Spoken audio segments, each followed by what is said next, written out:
आज मैं तुम्हें प्रश्नावली 4.3 कराऊंगा, जिसमें सवाल है निम्न द्विघाती समीकरण के मूलों की प्रकृति ज्ञात कीजिए। यदि मूलों का अस्तित्व तो उन्हें ज्ञात कीजिए। अगर मूलों का अस्तित्व होगा तो हमें मूल ज्ञात करने पड़ेंगे। अगर मूलों का अस्तित्व नहीं होगा तो हम उन्हें उसे वहीं के वहीं छोड़ देंगे और आगे हल नहीं करेंगे। सबसे पहले अपन इसे लिख लें। 2x² - 3x धन 5 बराबर 0।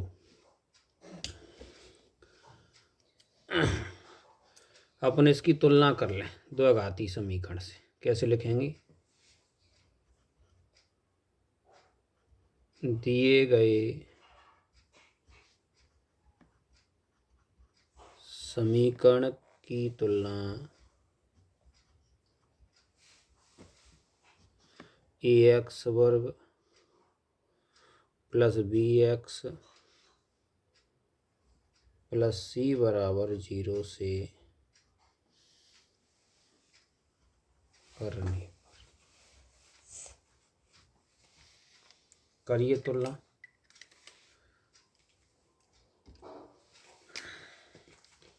जैसे यहाँ इस वाले समीकरण की तुलना इससे कर लेंगे। a बराबर कितना आ जाएगा 2, b बराबर कितना आ जाएगा -3 और c बराबर कितना आ जाएगा 5। अब लगा दें अपन सूत्र, मूलों की प्रकृति वाला सूत्र। कौन सा? ऐसे विविक्त कर कहेंगे इसे। विविक्त कर d बराबर b² - 4ac b² - 4ac d बराबर लिखेंगे और इसका मान रखेंगे। b का मान कितना है? -3 है, a का मान 2 है, c का मान 5। 3 का वर्ग कितना होगा? 9, 5 दूनी 10 और 10 चौक 40, यानी d बराबर कितना आ गया? -31। यानी जो d का मान है वो 0 से कैसा है? छोटा है। तो अपन लिखेंगे इसीलिए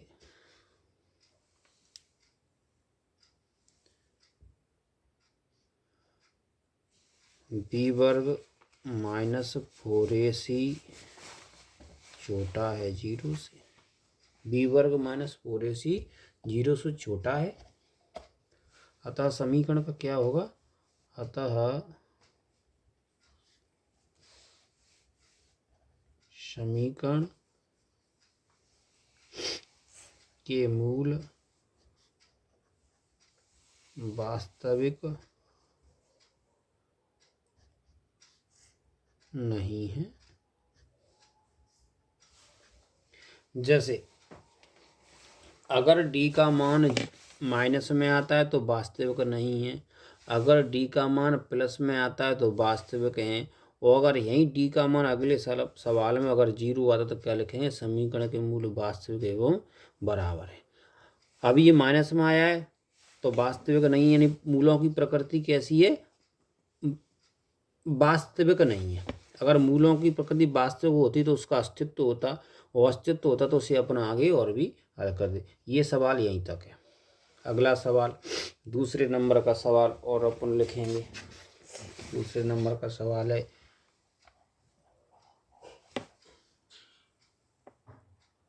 3x² - 4 √3x धन 4 बराबर 0। इसे हल करेंगे। जैसे ऊपर किया है वैसे यहाँ करें। ऐसे लिखेंगे दिए गए समीकरण की तुलना ax² + bx + c बराबर 0 से करने पर यहाँ a बराबर 3, बी बराबर -4√3 और सी बराबर 4। अब लगा दें सूत्र। सूत्र कौन सा? वही विभक्त कर का।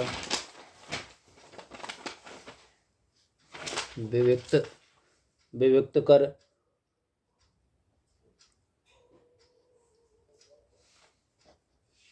डी बराबर बी वर्ग -4ac। देखो यहाँ पर क्या करें, बी का मान कितना है? -4√3 की घात 2 -4 गुणा 3 गुणा 4। जैसे यहाँ पर इसका वर्ग करेंगे तो 4 का वर्ग कितना हो जाएगा? 16, और इस वर्ग से 3 का अंडर रूट हो जाएगा, यहाँ गुणा में आ जाएगा 3। 4 गुणा 3 गुणा 4 कैसे किया है? यानी 4 का वर्ग कितना हो गया? 16, तो माइनस 2 बार आई तो प्लस की हो गई, और वर्ग से अंडर रूट हट गया। डी बराबर 16 × 48, 4 × 16, 16 × 48। यहाँ डी बराबर कितना आ गया? 0।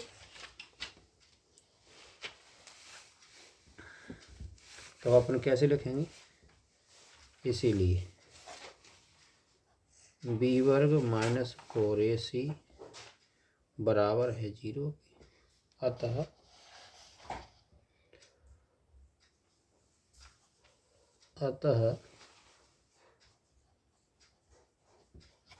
समीकरण के मूल वास्तविक एवं बराबर। उसने कहा है कि अगर वास्तविक और बराबर हों तो उन्हें ज्ञात कीजिए। तो अपन एक सूत्र से इसे ज्ञात करेंगे। कौन सा सूत्र है अपने पास? अपने पास सूत्र है x बराबर -b + -b² -4ac upon 2। x बराबर माइनस है, b का मान क्या है? b का मान है -√3 प्लस माइनस, देखो b वर्ग -4ac का मान क्या है अपना? यहाँ पर d बराबर 0 आया तो यहाँ 0 रख दे, बटे 2 गुणा 3।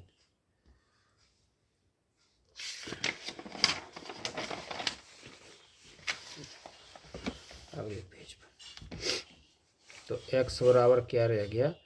माइनस माइनस प्लस हो गया उधर में, 4√3 बटे क्या होगा? 3 दूनी 6। तो x बराबर यहाँ लिखना चाहो तो अपन क्या लिखेंगे? +-0। x बराबर जैसे प्लस माइनस का इसमें कोई भी औचित्य तो ज़्यादा नहीं है, इसलिए अपन इस क्योंकि 0 के बाद संख्या का तो इसे अपन हटा देंगे। यानी प्लस माइनस लिखेंगे फिर भी 0 रहेगा, चाहे प्लस लिख लो तो भी 0 रहेगा, माइनस लिखें फिर भी 0 रहेगा। अब काट लें, 2 दूनी 4, 2 तिया 6। x बराबर 2√3 बटे 3। गणित का उत्तर मिलाना चाहते हैं तो अपन क्या करेंगे? √3 का ऊपर नीचे गुणा कर लेंगे, यानी हर का परिमेय वो अंश का कर दिया। 2 गुणा 3 बटे 3 √3। 3 से 3 को काट दें तो क्या बचा? x बराबर 2 बटे √3। अतः समीकरण के मूल 2 बटे √3, 2 बटे √3, ये अपना आंसर होगा।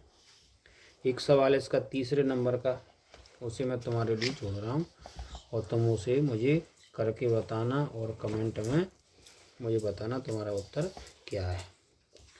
अब मैं प्रश्न नंबर दूसरे का बताता हूँ तुम्हें, उसमें k का मान निकालना है। प्रश्न नंबर दूसरे का पहला, ये महत्वपूर्ण है, ये अक्सर पेपर में आता है और इसके भी 2 सवाल हैं। पहला सवाल है 2x वर्ग धन kx धन 3 बराबर 0। इसमें उसने ये पूछा है यदि समीकरण के 2 मूल बराबर हों तो की का मान ज्ञात कीजिए, जिसमें अपन को की का मान ज्ञात करना है। तो इसके लिए कैसे लिखेंगे अपन, वही प्रक्रिया अपनी वही है पूरी। कैसे लिखेंगे, दिए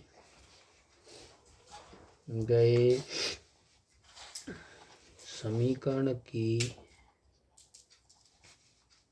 तुलना ax वर्ग प्लस bx c बराबर 0 से करने